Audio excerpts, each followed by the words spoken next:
Hi friends, I'd like to share with you today one of my habits that I've developed over the course of 25 years in how to respond to challenging situation.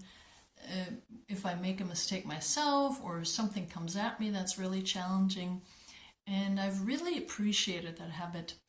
Originally, I was inspired about 25 years ago by my partner at the time, and I noticed some of the really big challenging situations, how he would respond, very different from I responded. So we had a company for more than 15 years together, and as companies, nature of a company business is that there's lots of ups and downs. At times we thought, oh my God, is everything going to finish? Now, we were importing massage tables to Germany and someone was selling them for us. And then at one point, the container was on the ocean, and then he said, I want to pay less. And my partner got really not like this, because once the container is on the ocean about to arrive in Germany, then to ask for a better deal is kind of really putting the gun under the chest, and he didn't want to go with that.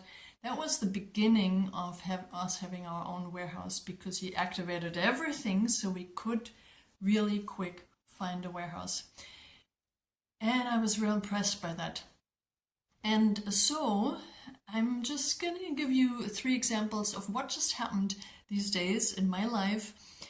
They're much smaller, but it's the same spirit of whenever a challenge comes, to respond to it in that way that afterward you can be even grateful that it happened because something better came from it. So last summer, when I was traveling, I was subleasing this apartment, and then afterward there were several spots on my couch, and I was really disappointed and I couldn't get them off somehow. But finally, now I succeeded. A mixture of soda and vinegar and water. And so I finally got it clean. I found an eco-friendly product to spray for dirt repellent. So I'm really happy. And the couch is much cleaner than before it was rented, before I subleased it last summer. So that's the nice thing. It's now cleaner than before, and I'm really happy about that. And yeah, and the second thing is, lately my internet wasn't all that good. I'm using Wi-Fi and I couldn't find a way to make it better. And so then I'm thinking, oh, I have these cables, DSL cables in my drawer. I have one here now already for 2 years, and I was kind of procrastinating installing them because it's so much healthier than having Wi-Fi around you all the time. And so finally this weekend I installed them, and I'm so happy that now I don't have Wi-Fi, which I like. And I'm going to show you actually my couch right now and the cable, and then I'll show you something else. So here is my beautiful beige couch, all clean, still drying. Cushions are still missing. And then here, behind this furniture, my cable is running, which I use here at this place. Whoever has sessions with me will recognize this is my place where I have sessions. And then I'm running it around the door. You can hardly see it. It's really nicely invisible.